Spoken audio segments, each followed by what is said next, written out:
Boa tarde, gente.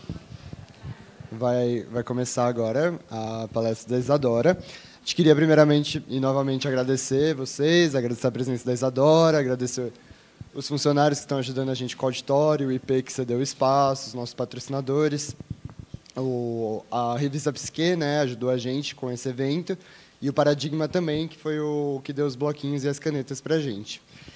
A gente queria lembrar que a JAC é um evento totalmente gratuito, feito pelos estudantes dessa faculdade, né? E a gente tem essa ideia de fazer um evento público numa universidade pública para que todos tenham acesso. As pessoas da comissão, como vocês já devem saber, são a gente que está com essa camiseta. Então, qualquer dúvida, vocês podem procurar a gente. E, pelo evento ter esse caráter gratuito, a gente está fazendo uma ação de contribuição, que lá fora vai ter um sorteio de livros. A cada R$2 que você contribui, você tem o direito de participar do sorteio. Se você contribuir com R$6, além de ter 3 selinhos para o sorteio, você também ganha um selo para participar da BPMC. A BPMC é um congresso de psicologia e medicina comportamental, que é o maior do Brasil e é uma oportunidade muito importante, muito relevante, assim, que vocês podem aproveitar. Acho que era isso que eu ia falar. Só queria dar mais um recadinho de tentar deixar o auditório mais limpo possível, porque a gente só está com uma funcionária para esse bloco inteiro, e a mesma funcionária desse bloco inteiro também é a funcionária que limpa a biblioteca. Então, a gente queria deixar o mais limpo possível. Tentar evitar de entrar com café, bolacha, para não deixar migalha. O café, se cai no chão, é ter que passar pano. Então, o máximo de limpo que vocês conseguirem, a gente agradece. E eu acho que é isso. Então, vou passar a palavra para a Isadora e boa palestra para todos. Boa tarde, gente. Eu sou Isadora. Eu queria primeiro agradecer a presença de todos vocês e do pessoal da JAC pelo convite.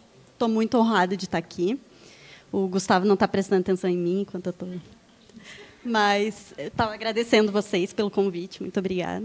Muito obrigada pela presença de todos aqui também. É um prazer enorme estar aqui falando de um tema que me é muito caro. Eu tenho trabalhado com isso durante minha pós-graduação. Eu fiz meu mestrado lá na UEL, Universidade Estadual de Londrina, no programa de análise do comportamento, trabalhando com game design aplicado a jogos educacionais. Agora eu estou na Federal de São Carlos, no programa de educação especial, trabalhando com o desenvolvimento de uma aplicação gamificada para facilitar a inclusão de crianças com autismo no ensino regular.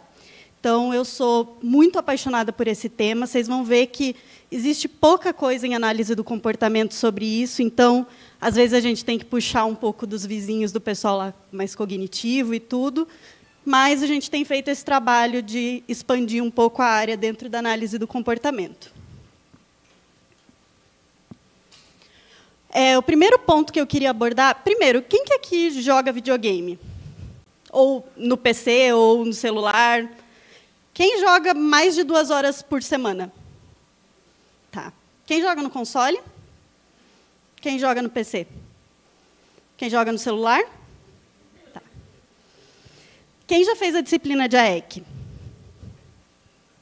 Certo. Perguntei só para conhecer um pouquinho mais de vocês. O primeiro ponto que eu queria abordar é uma concepção que as pessoas muitas vezes têm com relação aos jogos sérios, que a gente chama, ou jogos aplicados, que é que jogo aplicado é aquele que ensina alguma coisa, jogo sério é aquele que ensina alguma coisa. E essa é uma concepção errada, porque todo jogo nos ensina alguma coisa. Sempre que você joga um jogo, você sai modificado daquela experiência de alguma maneira. Trouxe aqui o exemplo de que pessoas normais olham para essa imagem e veem um suco de fruta ou uma bebida colorida, etc. Um jogador, quanto mais, vê uma poção de vida. Se ela fosse azul, provavelmente veria uma poção de mana. Então, todo tipo de jogo envolve algum tipo de aprendizagem, envolve algum tipo de mudança de comportamento. O que define um jogo sério é muito mais a persistência dessa mudança e como a gente planeja que essa mudança aconteça. A primeira pergunta, que eu acho que é muito relevante para a gente falar sobre jogos, é por que a gente gosta tanto de videogame? Por que a gente gosta tanto de jogar jogos de uma forma geral? Um trabalho muito importante nesse sentido é o do Morford e colaboradores, que fizeram um artigo em 2014 sobre gamificação, e eles abordam um pouquinho sobre as variáveis das quais o jogar é função. Primeira delas, novidade e variedade. Alguém aqui já jogou Binding of Isaac? Pouca gente. Esse é um dos meus jogos favoritos. Não sei o que vocês acham, vocês que já jogaram. Vocês gostam? Ele é um jogo que funciona no que a gente chama de roguelike. O que é a mecânica roguelike? Quer dizer que você está jogando um RPG, é um jogo onde você vai construindo seu personagem, mas toda vez que você morre, você começa do zero, e os elementos do jogo são randomizados. Então, você joga um jogo diferente toda vez que você morre. Às vezes, você ganha os melhores itens possíveis, e aí o jogo é muito fácil, e, às vezes, vem itens horríveis, e o jogo é muito difícil. O que o Morford e colaboradores dizem? Que esses elementos de novidade, quando a gente apresenta uma variedade de esquemas de reforços, de tipos de reforçadores, de tipos de estímulos antecedentes, a gente tem maior probabilidade que as pessoas se engajem naquele material.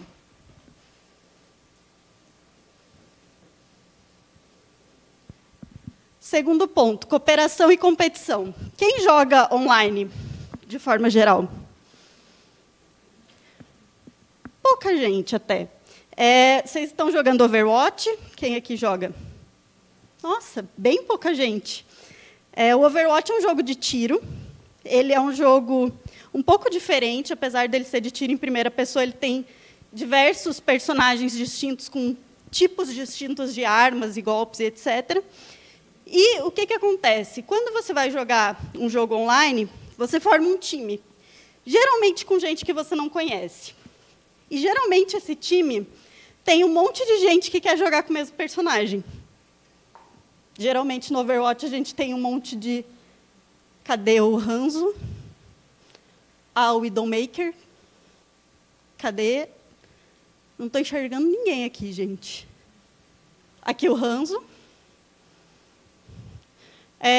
Lúcio também é comum ter.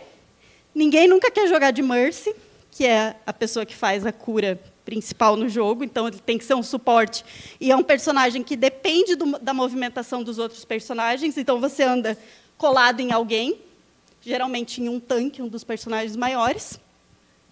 E o que acontece? Em jogos online, jogos como Overwatch, a gente tem uma exacerbação dos aspectos de cooperação e competição dentro do jogo.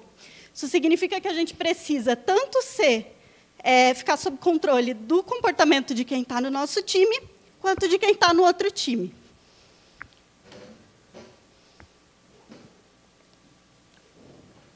Um aspecto importante da competição é que, quando uma pessoa está competindo com outra, necessariamente o tipo de controle do comportamento se alterna entre eles. Isso quer dizer que quem está ganhando está tendo seu comportamento reforçado positivamente, e quem está perdendo está se comportando como esquiva. Está tentando se esquivar de uma situação aversiva. Então, a alternância entre cooperação e competição e a presença desse tipo de contingência também é muito importante para que as pessoas... Desculpa. É muito importante para que as pessoas se mantenham engajadas no jogo.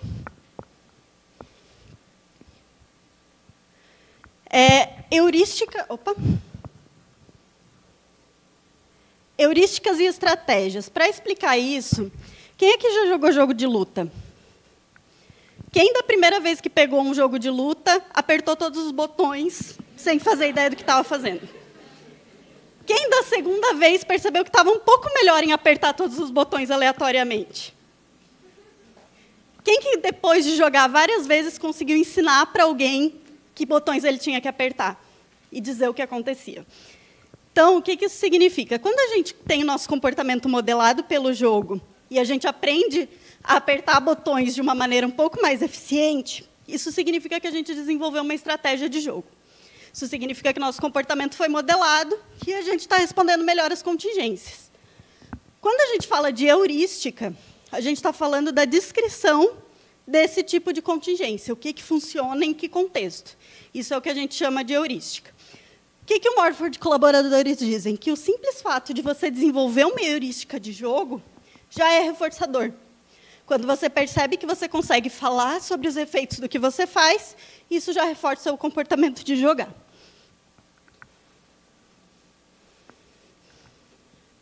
Mais algumas variáveis importantes, essas vêm de fora da análise do comportamento.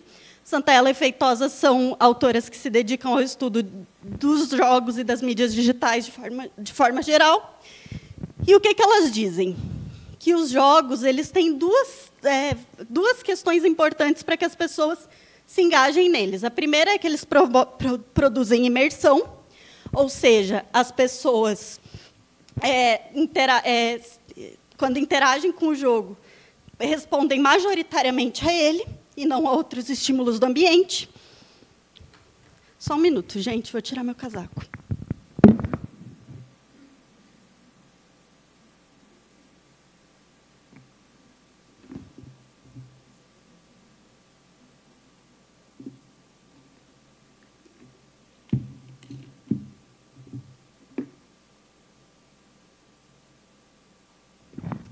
Então, os jogos são capazes de produzir imersão.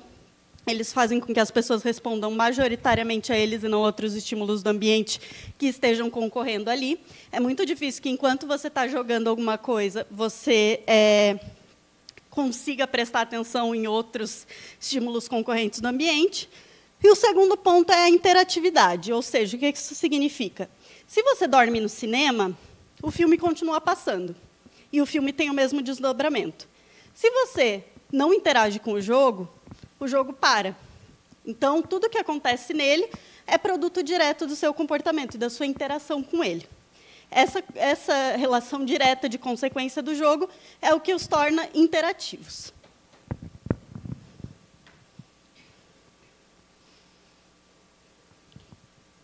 Aí, aqui, eu trouxe uma literatura um pouco mais antiga, que é do Roger Cailloy, que é um autor clássico do game design.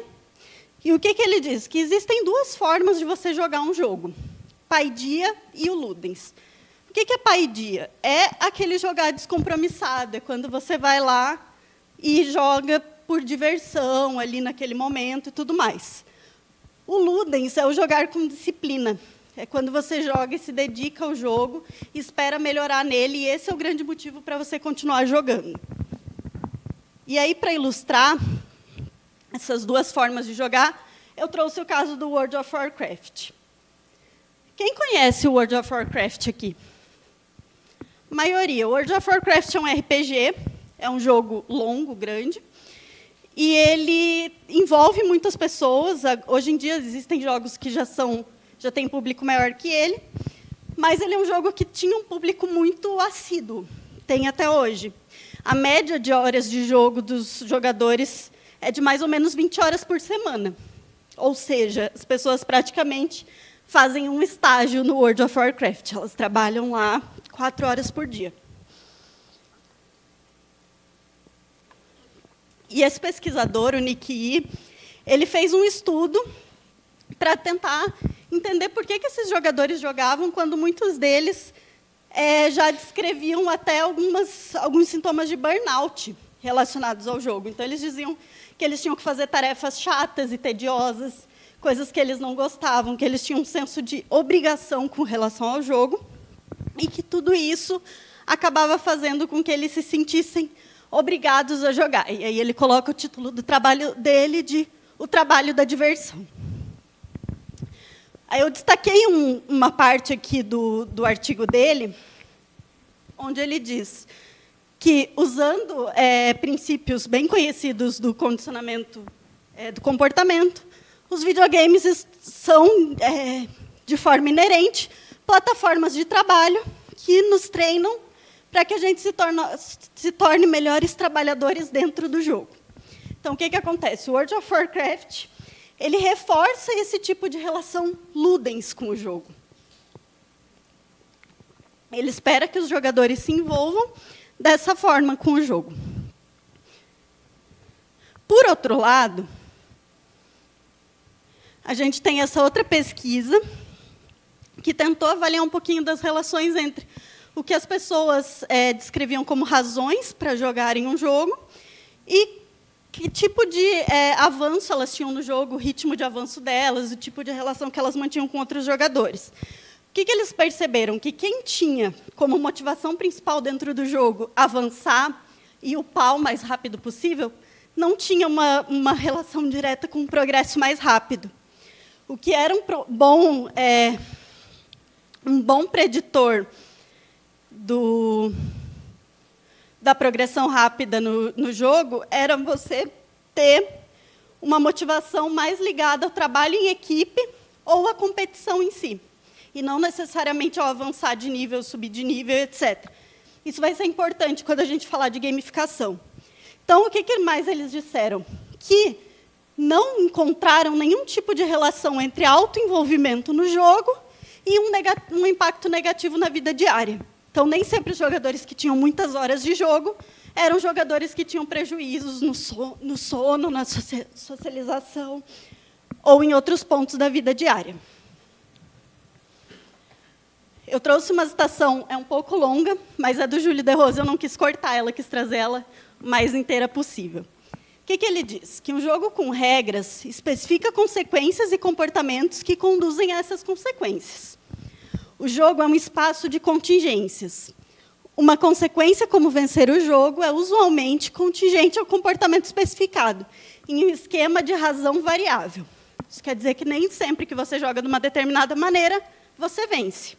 Seu resultado é probabilístico. Um aspecto importante dos esquemas de razão variável é que o comportamento sob tais esquemas ou se mantém em taxa muito alta, você joga muito, ou não se mantém. Portanto, há muita variabilidade entre as pessoas no seu interesse por jogos. Há pessoas altamente motivadas a jogar muitos jogos e pessoas que não se interessam de modo algum por jogos. Para as pessoas que têm contato suficiente com as contingências de reforço, os jogos mantêm uma quantidade apreciável de comportamento. Eles podem até mesmo produzir adição. Bom, aqui a gente entra no nosso tema principal de hoje,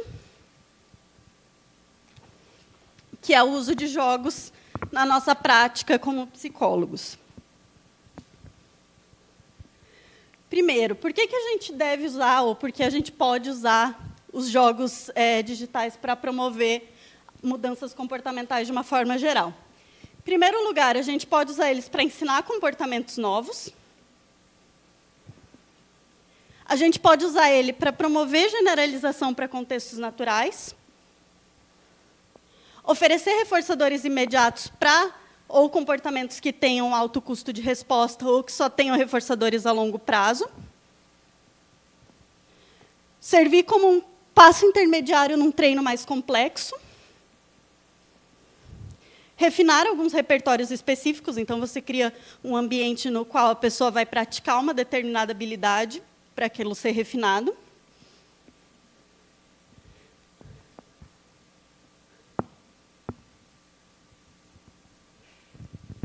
Criar um ambiente seguro para ensinar comportamentos que envolvem alto risco, ou seja, por exemplo, pilotar um avião, fazer uma cirurgia, coisas desse tipo. Ou provocam respostas emocionais muito intensas, como é o caso, por exemplo, das terapias de exposição, no caso de fobias. A gente também pode usar ele quando a gente quer facilitar o acesso ou diminuir o custo de implementação de uma determinada intervenção em larga escala. Como que a gente usa os jogos para promover mudanças comportamentais? A gente pode ou usar jogos comerciais, como é o caso do exemplo que eu trouxe, de usar o Angry Birds para ensinar matemática e física, é muito usado em escolas de ensino fundamental.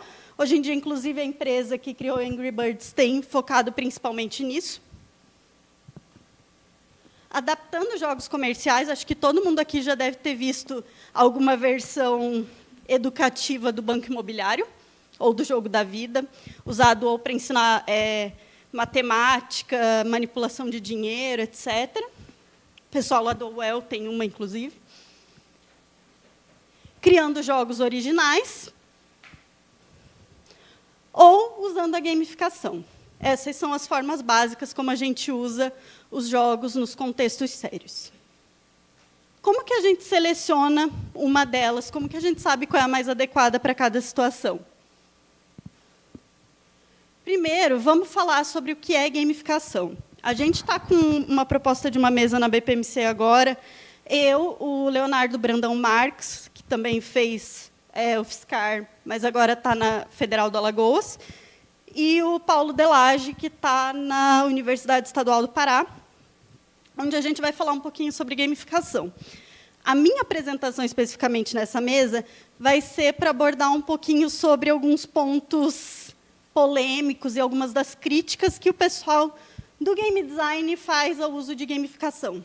Então, o que eles dizem que está errado, que tem sido feito errado? A gamificação ela é um conceito polêmico, porque muita gente diz que é uma forma mercadológica de você vender um produto, uma propaganda, que não tem nada de novo, etc. No contexto acadêmico, a gente geralmente parte dessa definição, que envolve elementos de game design em contextos alheios aos jogos.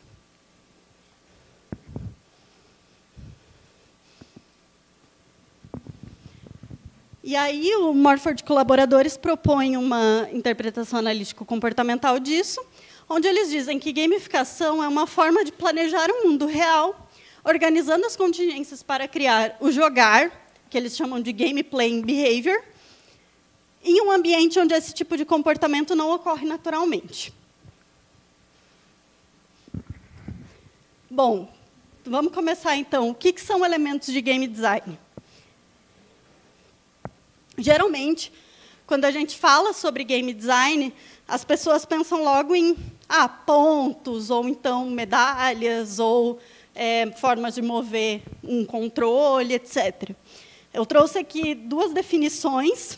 Uma é do pessoal que trabalha com game design e outra é de outro pessoal que trabalha com game design, mais na análise do comportamento, eu e a minha orientadora de mestrado, para vocês verem como elas são semelhantes em vários pontos. Então, enquanto a Kate Seilen e o Eric Zimmerman falam que o design é um processo pelo qual um designer cria um contexto, a gente fala que a função do designer é programar contingências. Eles dizem que o contexto é encontrado por um participante e, a partir disso, o significado emerge. A gente diz que essas contingências que a gente programa alteram a probabilidade de ocorrência de determinados comportamentos.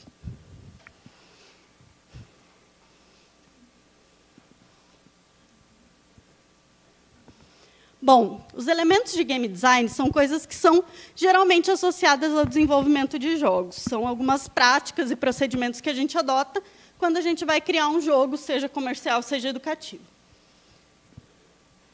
Padrões de design para interfaces de jogos, ou seja, com que tipo de coisa o jogador interage. Padrões de design para mecânicas, o arranjo de contingências que o jogador experiencia. A gente tem alguns modelos teóricos para falar como a gente faz esse arranjo de contingências, como que a gente cria regras para um jogo, como que a gente cria todos esse tipo de coisas que modelam a contingência com a qual com a qual o jogador interage. Princípios e heurísticas do game design, a gente já falou um pouquinho sobre o que é heurística, são descrições verbais de algum tipo de fenômeno. Eu trouxe dois aqui, que são a tétrade elementar do Shell e o procedimento de design iterativo, que são os que a gente geralmente tem usado, tanto lá na UEL quanto eu nos meus trabalhos de game design. Modelos conceituais que falem ou dos jogos ou de experiências de jogos. Essa figura que vocês estão vendo aí é um modelo muito baseado em dados experimentais do pessoal da cognitivista, que chama o modelo de fluxo. Então, o que eles dizem? Que existe um nível ótimo de equilíbrio entre o nível de habilidade do seu jogador e o nível de desafio que você apresenta. Ou seja, é quase como se eles falassem sobre você ter uma taxa perfeita de reforço, uma relação perfeita entre reforço e extinção dentro do jogo. Opa.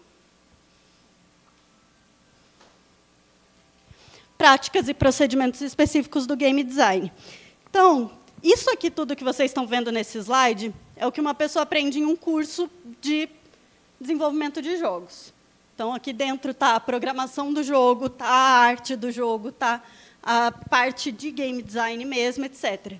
São várias coisas que a gente pode aplicar a outros tipos de ferramentas que não necessariamente sejam jogos.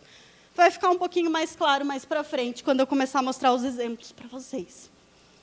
Por fim, a última coisa que a gente tem são, de fato, os componentes dos jogos, que eu vou falar um pouquinho agora. Alguém aqui nunca jogou o Super Mario do Super Nintendo?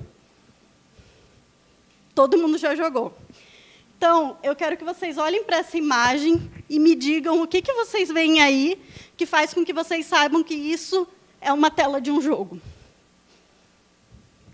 O que vocês conseguem ver aí que é característico de um jogo, que faz com que a gente saiba que isso não é um filme do Mario passando na... Espera aí, um de cada vez, calma aí. Quantidade de vida, pontuação, tempo, layout, em que sentido? Presença de numeração, de escrita, o que mais?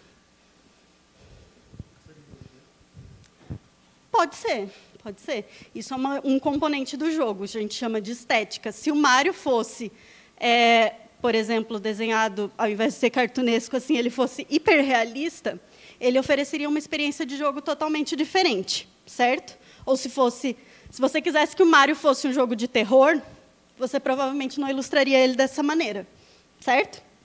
E aí, o que acontece? Quando a gente tem os componentes de jogo aqui presentes, como todo mundo falou, do tempo, das moedas, das vidas e etc., tudo isso interage de forma a criar uma experiência específica para o jogador. Então, o designer ele planeja a emergência de alguns tipos de comportamento, mesmo quando você está falando de um jogo comercial.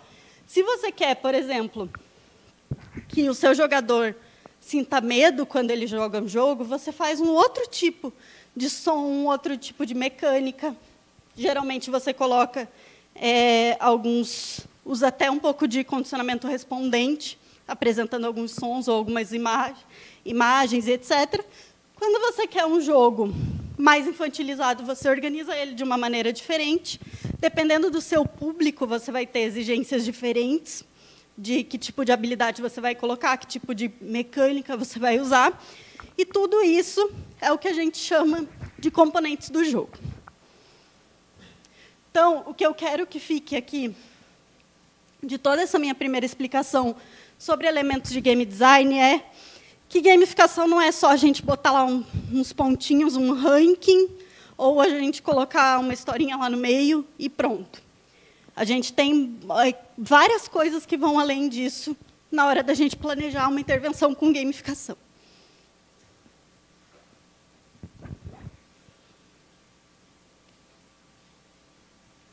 Então, a nossa definição dizia que gamificação é o uso de elementos de game design em contextos alheios aos jogos, certo?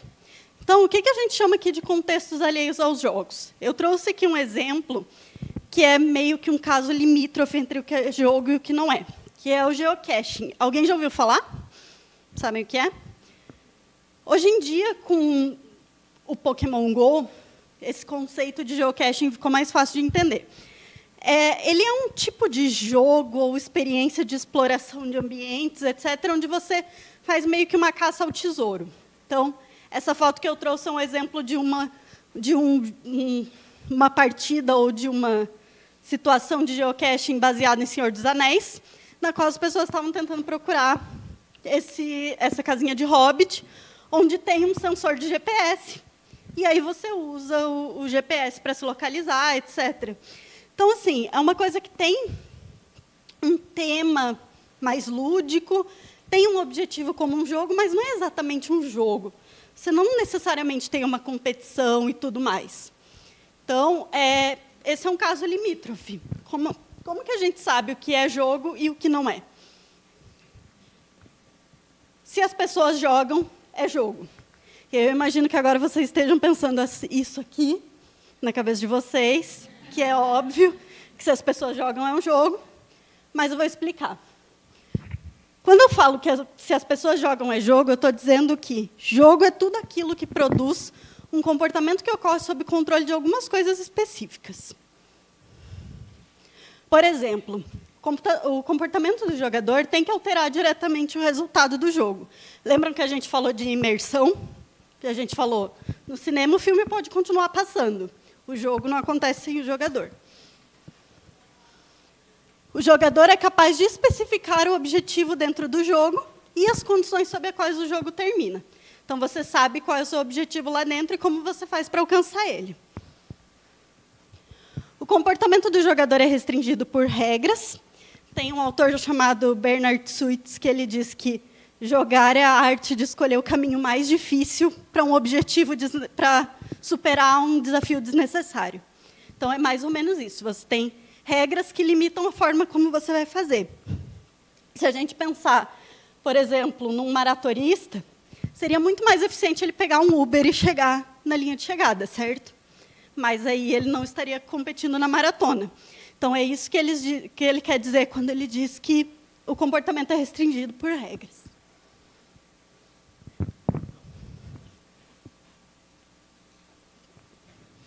O jogador pode avaliar verbalmente o estado do jogo. Então, você sabe se você está ganhando, se você está perdendo, se você está jogando bem, se você está jogando mal.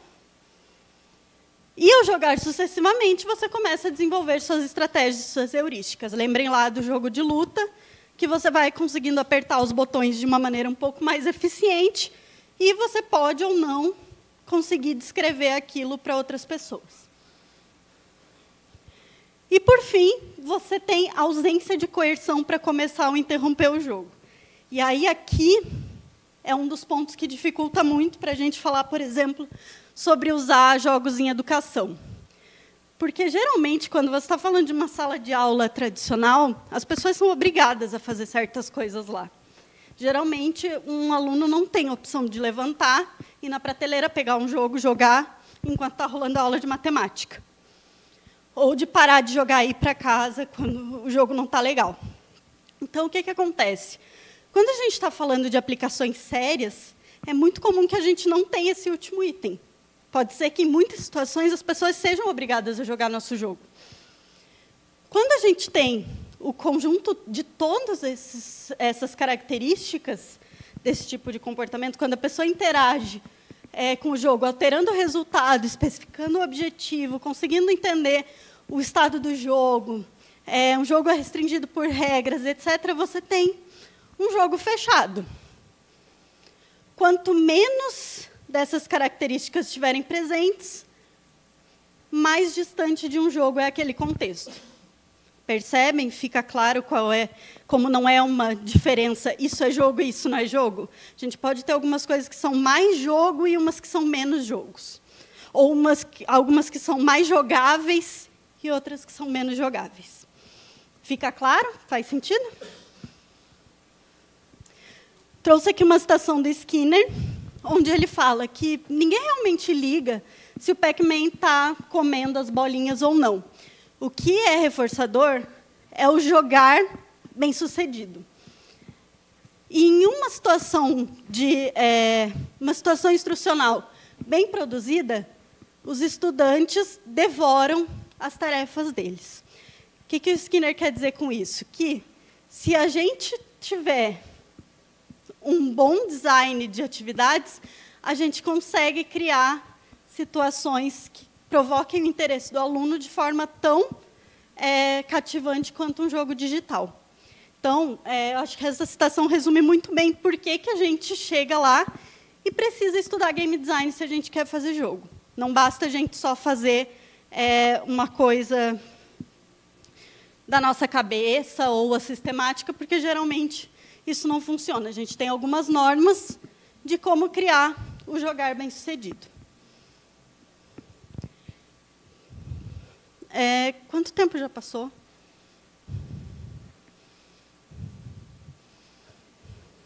4:10? Beleza, obrigada. Bom, existem dois tipos de gamificação muito comuns, que são a gamificação de conteúdo e a gamificação estrutural. Para descrever isso em termos mais comportamentais, a gente falou que gamificação de conteúdo tem a ver com você organizar os antecedentes de uma determinada forma a criar, pelo menos, parte desse comportamento de jogar. E a gamificação estrutural tem mais a ver com você manipular as consequências que você apresenta para um determinado comportamento. Vocês vão ver que é uma divisão muito mais didática do que pura. Então, geralmente, você não tem alguma coisa que é só gamificação estrutural, só gamificação de conteúdo, mas eu acho que ajuda para a gente entender em que tipo de característica dos jogos a gente está incorporando na nossa ferramenta. Aqui eu trouxe uma lista de alguns tipos de características que a gente coloca numa gamificação de conteúdo. Então, geralmente, a gente usa algum tipo de narrativa.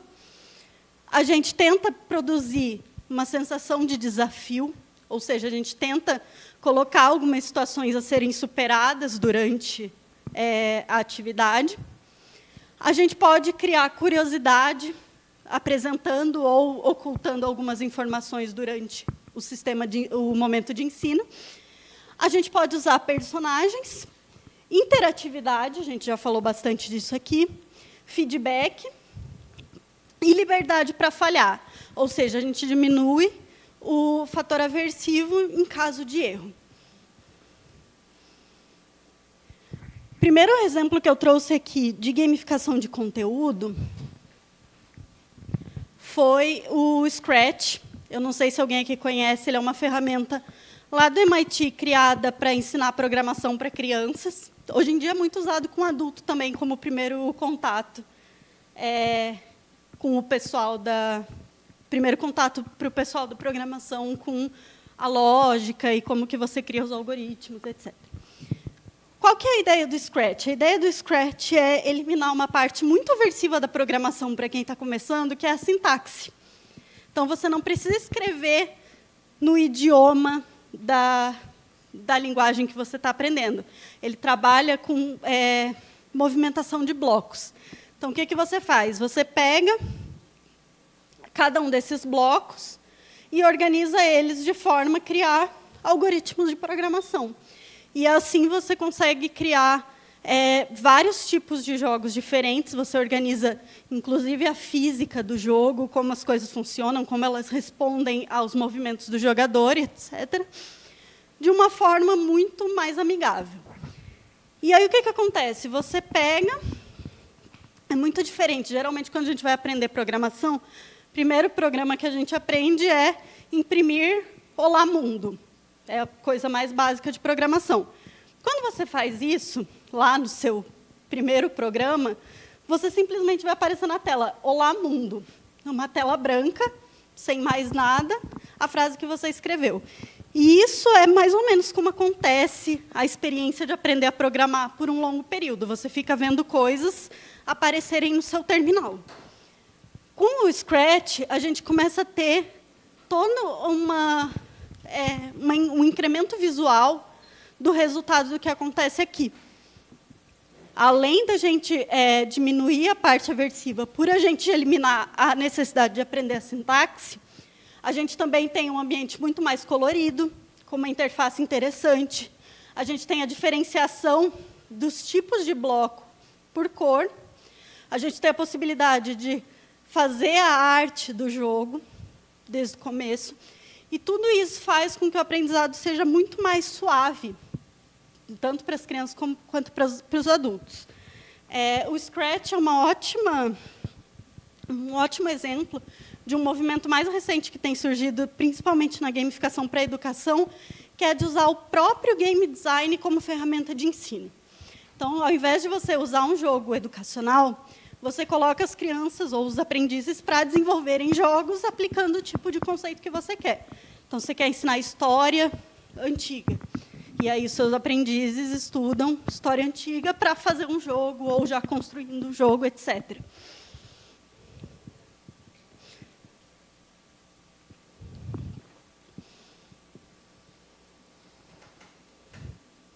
Bom, outro exemplo que eu também gosto muito é o do uso do Nintendo Wii para trabalhar com idosos.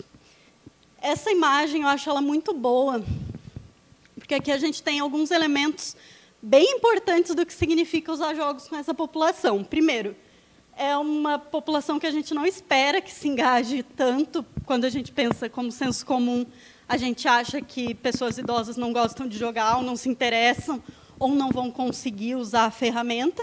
E a gente tem aqui não só uma jogadora extremamente imersa na experiência dela, como a gente tem uma torcida atrás.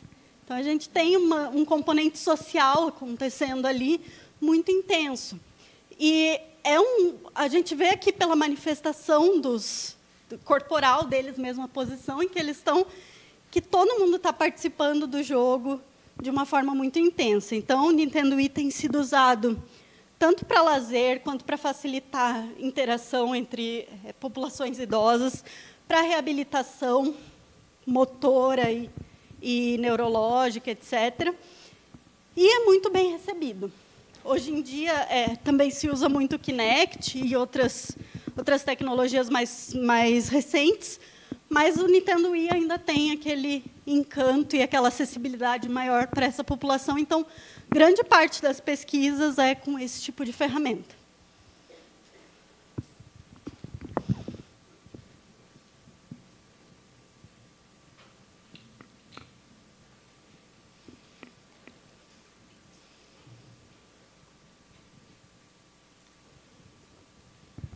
Esse aqui é um estudo de 2006, que foi feito com uma ferramenta para você criar histórias de forma interativa, narrativas. Então, para as crianças escreverem uma história, contarem uma determinada história dentro da terapia, de forma interativa. Então, eles criavam um filminho e escolhiam todos os componentes, etc. Como que ele funcionava?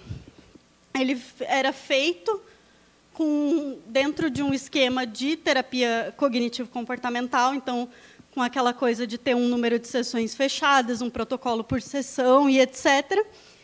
E ele era usado para trabalhar principalmente com adolescentes com depressão, para falar sobre esses problemas e relações familiares e etc.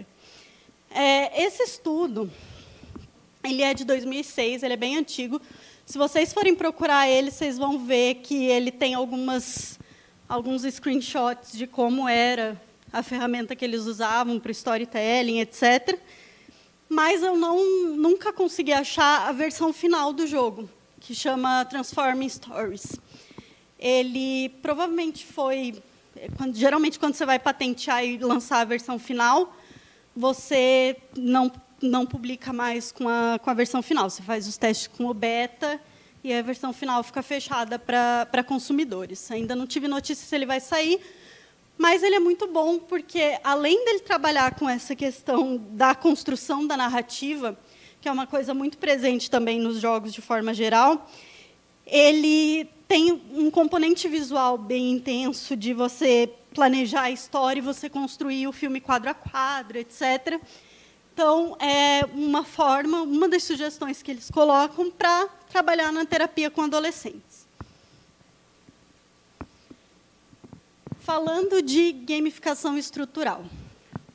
Em primeiro lugar, o que a gente tem que fazer quando a gente vai fazer uma estrutura gamificada para algum tipo de intervenção ou de atividade é especificar muito claramente nossos objetivos, ou seja, quais são os nossos comportamentos-alvo. Lembram que eu falei lá no começo que todo jogo ensina alguma coisa? Em muitos jogos, o aprendizado é acidental. Você tem lá, o game designer planeja uma situação interativa e você acaba aprendendo algumas coisas, seja destreza motora, seja um controle de estímulos diferentes, mas esse não é o foco do planejamento. Aqui a gente está falando sobre planejar especificamente que tipo de comportamento a gente quer ensinar. E isso a gente descreve falando em que situação a gente espera que aquele comportamento ocorra no mundo real, que tipo de resposta a gente quer que o aprendiz apresente e que tipo de consequência aquilo precisa ter, tanto no jogo quanto a gente espera quando ele acontecer nos momentos que a gente espera na vida real. Então, quanto mais claro você especifica o seu comportamento-alvo, mais fácil é de você planejar a intervenção. Outro ponto é você colocar objetivos intermediários e recompensas intermediárias antes do término da atividade, planejando a modelagem. Então, você espera que esses reforçadores sejam apresentados continuamente, com visibilidade do progresso. Então, seu aprendiz precisa saber como ele está se saindo, onde ele está errando, onde ele está acertando e no que ele tem que mudar. O feedback, ou seja, a consequência para o comportamento, tem que ser apresentada da forma mais imediata possível.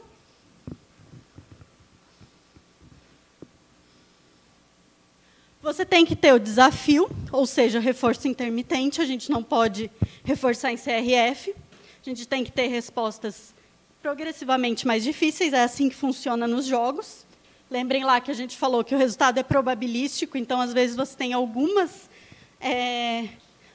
variações no ambiente que fazem com que o resultado, você ter sempre a mesma performance, não provoque sempre o mesmo resultado. Numa situação competitiva, por exemplo, às vezes você faz tudo certo, mas o seu oponente faz melhor, e você perde. Então, a gente precisa manter esse componente probabilístico e de desafio. A gente precisa fazer uma coisa nos jogos educacionais que, geralmente, não é uma preocupação tão intensa dos game designers de jogos comerciais, que é evitar o metajogo. Ou seja, a gente não pode deixar que o nosso aprendiz encontre uma forma mais eficiente de resolver aquele problema que a gente está propondo, que não seja o que a gente precisa. A gente precisa evitar que ele pegue um Uber para chegar no final da maratona, porque a gente precisa que ele passe por cada passo.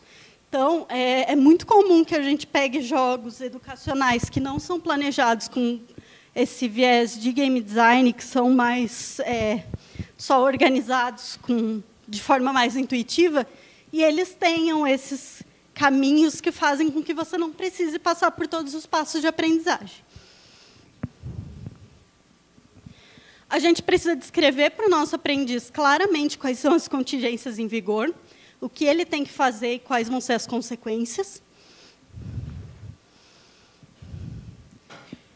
A gente precisa de exposições repetidas à situação de aprendizagem, e aí a gente tem um outro elemento que a gente precisa aprender com os jogos de forma geral, que é manter o engajamento do nosso aprendiz. A gente precisa saber como que a gente vai fazer com que uma criança jogue ou que um aprendiz jogue várias vezes sem que ele se canse ou que ele enjoe. Como que a gente vai manter a novidade e a variedade no nosso jogo? Lembra que a gente falou lá no começo sobre novidade e variedade? É aqui que entra a necessidade dela. A gente precisa expor a pessoa repetidamente à situação de ensino.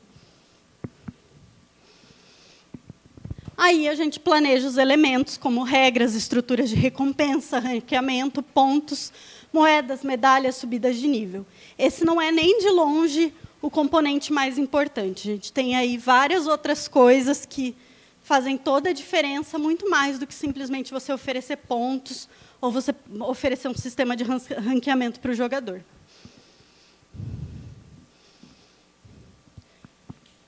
Um exemplo de gamificação estrutural é o Khan Academy. Ele trabalha num modelo onde você tem acesso a todo o seu desempenho dentro do site, que tipo de coisa você fez. Aqui a gente tem um aprendiz que está estudando matemática, fazendo o curso de matemática. Aqui a gente tem o progresso dele. A gente tem a lição que ele vai fazer agora. Quando ele vai ter um desafio principal. Quais são as próximas lições dele. O que ele já fez. Quantos pontos ele ganhou. Aqui a gente tem um painel de controle. Aqui a gente tem algumas estatísticas dele. Uma parte para ele ver quais são as medalhas que ele ganhou, os badges que ele ganhou. Então, o que a gente tem aqui? A gente tem diversos daqueles elementos que a gente listou, tanto feedback, a organização do progresso passo a passo, a clareza de quais são as contingências em vigor.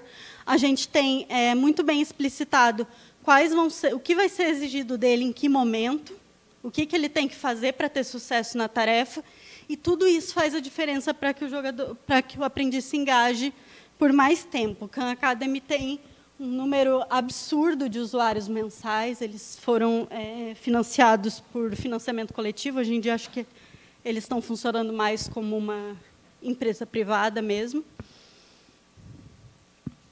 O Duolingo, alguém aqui já usou, tem usado?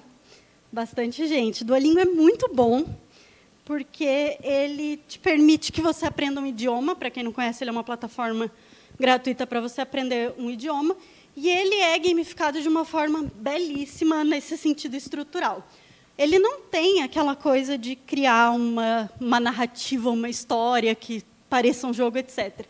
Mas ele te dá diversos outros tipos de componente. Por exemplo, cada lição inclui diversas questões de conversação, compreensão, tradução e desafios de múltipla escolha. Então, a gente tem grande variedade do tipo de tarefa que a gente oferece para o nosso aprendiz.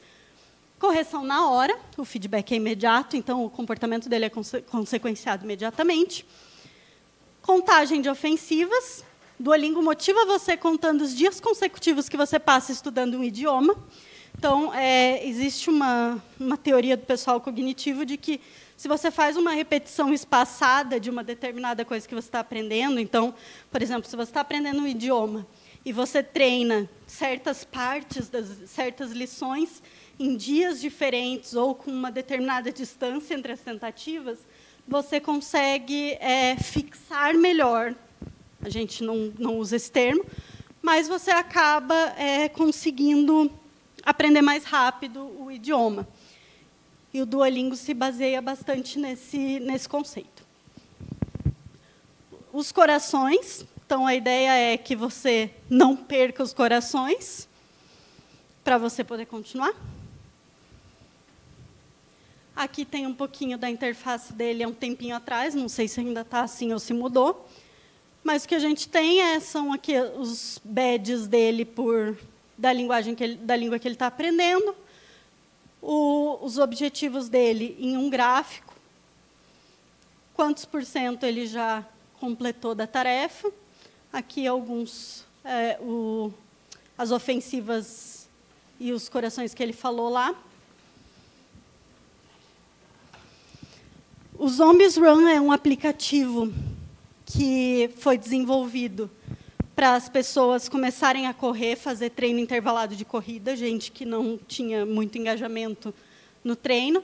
Então, o que ele faz? Basicamente, é uma história que se passa no apocalipse zumbi. Você tem alguns trailers de áudio para você escutar, e você tem algumas missões que envolvem ou você correr um pouco mais rápido, às vezes correr um pouco mais devagar, mas, durante o seu treino, você vai completando missões que ele propõe, como, por exemplo, correr para buscar itens para o seu acampamento, e aí você vai melhorando o seu acampamento, ou você pode encontrar uma horda de zumbis no meio do caminho, e aí você tem que correr mais.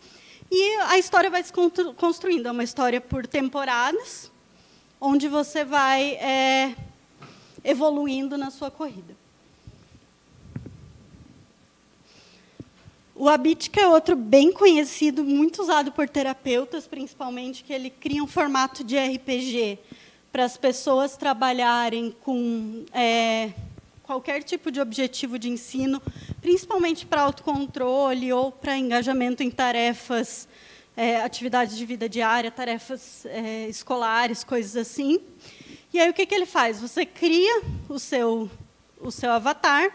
No começo, ele é bem simplão, e aí você vai podendo comprar os itens com o dinheiro que você ganha dentro do jogo. Você programa todos os aspectos dos objetivos que você tem, inclusive as recompensas que você vai programar durante um determinado período. Você ganha moedas para melhorar seu avatar, vai subindo de level, você tem vida e progressões de diversos tipos. Ele estava gratuito até um tempo atrás, acho que ele ainda é gratuito para usar. Então, é uma ideia de uma ferramenta muito flexível, ótima para trabalhar, principalmente com adolescente, criança, etc. Eu dei um curso com a Gabi, a gente usou esse exemplo do Habitica no curso, com a Gabriele Gris, que é minha parceira em trabalhar nessa parte de jogos. E aí alguém falou para a gente, mas para conseguir fazer isso, para não trapacear no jogo, você precisa que a pessoa já tenha um autocontrole muito bom, porque senão você pega e vai lá e marca que você fez as coisas, sendo que você não fez. E, de fato, isso é um problema. Uma das grandes críticas que é feitas às plataformas de gamificação é que você pode trapacear nelas de uma forma muito simples. Você vai lá e preenche o que tem que preencher, diz que fez, quando, na verdade, você não fez. É aí que entra a mediação do terapeuta. O terapeuta tem que trabalhar em conjunto com o cliente, talvez até ajudando no manejo da ferramenta e participando dessa parte, porque, de fato, essa é uma fraqueza intrínseca desse tipo de coisa, que a gente não tem um monitoramento direto, que, principalmente, que a pessoa tem que fornecer o relato do que ela fez e do que ela não fez, é que eles são trapaceáveis. Então, isso também precisa ser levado em conta. O Super Better, ele é resultado do trabalho da Jane McGonigal. Ela é uma game designer famosa principalmente por um tipo específico de jogo chamado jogos de realidade alternativa, que são jogos que envolvem o mundo real e etc. E, em 2009, ela sofreu um acidente doméstico, assim, no banheiro de casa, acho. Bateu a cabeça e teve uma concussão. Com isso, o médico falou, olha, você tem que ficar em repouso, você não pode ficar exposta a telas, nem computador, nem TV, nem videogame, nem celular. Você não pode ler, você não pode ouvir música alta, você não pode fazer várias coisas. E, basicamente, ele tirou todos os reforçadores dela de uma vez só. Ela é game designer, então, o que ela fazia? Jogava, trabalhava no computador e lia. E ele tirou todos os reforçadores dela de uma vez. Então, qual que é a ideia que ela teve? Vou projetar um jogo para transformar a convalescência em uma experiência multiplayer. Essas são as palavras dela. Como que a gente faz para engajar as pessoas ao redor e engajar o paciente na recuperação dele?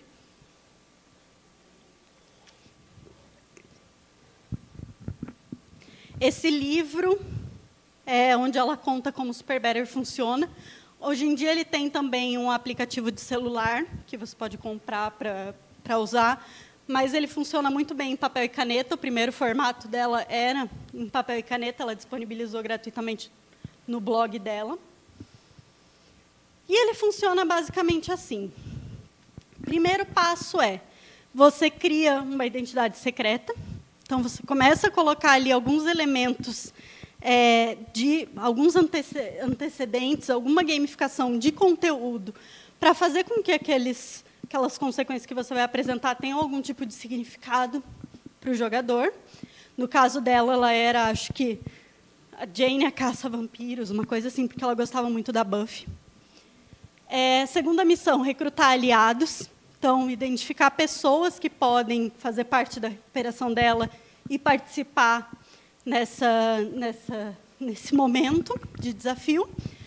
Terceiro ponto, encontrar os vilões, ou seja, as atividades de risco, coisas que faziam mal, que atrasavam a recuperação dela, como, por exemplo, era o caso quando ela passava muito tempo na frente da TV, ou usava o computador e coisas desse tipo.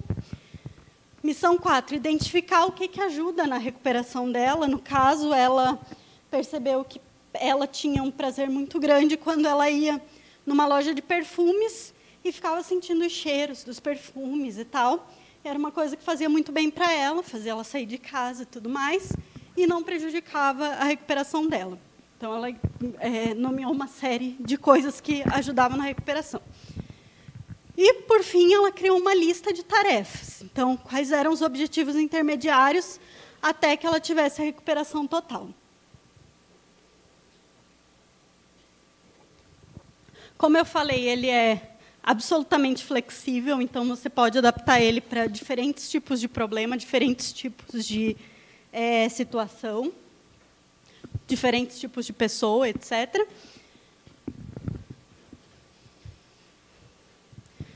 O Super Better já passou por alguns estudos de avaliação clínica para ver os resultados dele, e esse aqui é um dos primeiros que foi feito com ele, onde o resultado que eles atingiram é que eles compararam usar só o Super Better com usar só a terapia cognitivo-comportamental com usar os dois juntos.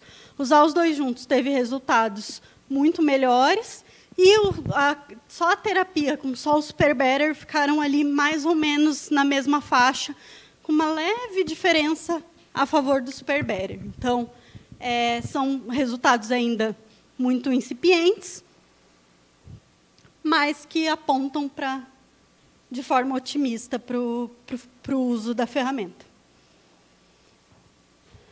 Uma coisa que tem se fortalecido muito aqui no Brasil, lá na UEL tem um grupo forte, e na Federal do Espírito Santo também trabalhando com essa questão, é a realidade virtual, o uso de realidade virtual para tratamento